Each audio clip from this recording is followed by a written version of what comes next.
ఎలక్షన్ల సమయం ఆసన్నమవడంతో ఇప్పటి వరకు తప్పుడు కేసులు బనాయించి ఇబ్బందులు పెట్టిన ఎమ్మెల్యే నేడు రౌడీలు, గుండాలు, తాగుబోతులతో అలజడులు సృష్టించి క్యాడర్లను భయభ్రాంతులకు గురిచేసి గ్రామాల్లో భౌతిక దాడులకు దిగేందుకు ప్రయత్నిస్తున్నారని క్యాడర్ ఎక్కడ అదుపు తప్పకుండా సంయమనం పాటించి వచ్చే ఎన్నికల్లో తగిన గుణపాఠం చెప్పాలని మాజీ మంత్రి సత్తెనపల్లి టీడీపీ అభ్యర్థి కన్నా లక్ష్మీనారాయణ వైసీపీ అరాచకాలను తీవ్రంగా ఖండించారు.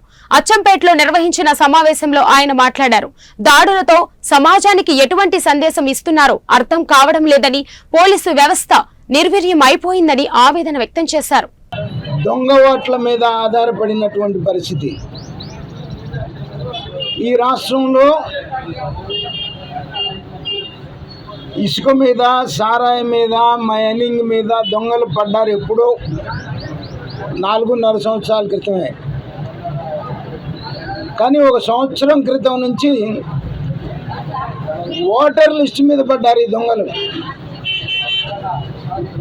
అసలు ధైర్యంగా మీరు కనుక ప్రజలకి సేవలు చేసుంటే మేము ఇది చేశాము అని చెప్పుకొని ఓటు అడిగాము అంటే మీకే అర్థమైపోయింది మేము ప్రజలకి ఏమీ చేయలేదు, మాకు మేము తప్ప ఇంకొకరికి ఎవరికి ఏమీ చేయలేదు అనేటువంటిది మీకు మీరే అర్థమైంది. ముఖ్యమంత్రి దగ్గర నుంచి కూడా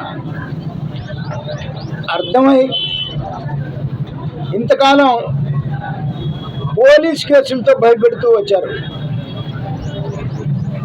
ఇవాళ ఎన్నికల దగ్గరకు వస్తున్నాయి కాబట్టి కొత్త గొప్ప ఎన్నికల కమిషనర్ కంట్రోల్లోకి శాంతి భద్రతలు, అడ్మినిస్ట్రేషన్ మొత్తం కూడా ఎన్నికల కమిషన్ దృష్టిలోకి వెళుతున్నాయి కాబట్టి ఇక పోలీసులు మీరు ఆడమన్నట్లుగా ఆడేటువంటి పరిస్థితులు ఈ రాష్ట్రంలో లేవు కాబట్టి ఫ్రస్ట్రేషన్కి వచ్చేసి గూండాల్ని తయారు చేసుకొని వాళ్ళకి మత్తు పదార్థాలు ఇచ్చి, సారా ఇచ్చి, డబ్బు ఇచ్చి అన్యాయంగా, అక్రమంగా ఈ రాష్ట్రంలో దాడులకి పాల్పడుతున్నటువంటి పరిస్థితి కాదు. మొన్న తొండపిల్ల జరగని, నిన్న క్రోసూరులో జరగని, రాష్ట్రంలో ఇంకెక్కడన్నా చాలా చోట్ల ఇదే పరిస్థితి జరుగుతున్నటువంటి పరిస్థితి. కానీ తెలుగుదేశం పార్టీ కార్యకర్తలు మళ్ళీ తిరిగి కొట్టలేక ఊరుకున్నారు అని చెప్పేసి నన్ను అనుకుంటే పొరపాటు. ఎందుకంటే ప్రభుత్వానికి వస్తున్నాము.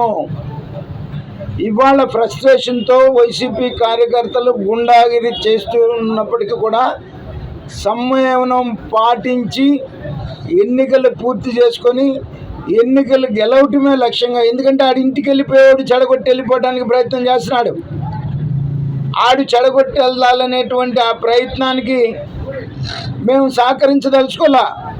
లేకపోతే తిరగబడాలంటే నిమిషం అంతే, దానికి ఏం పెద్ద విధంగా అది ఎన్ని చూసుంటాం చిన్నప్పటి నుంచి కూడా. పరిస్థితి ఎన్ని కాదు, తిరగబడితే క్షణమే. దానికి గురించి ఏం పెద్ద అనుకోబాకండి, దాంట్లో పెద్ద మీరు నిష్ణాతులని అనుకోబాకండి.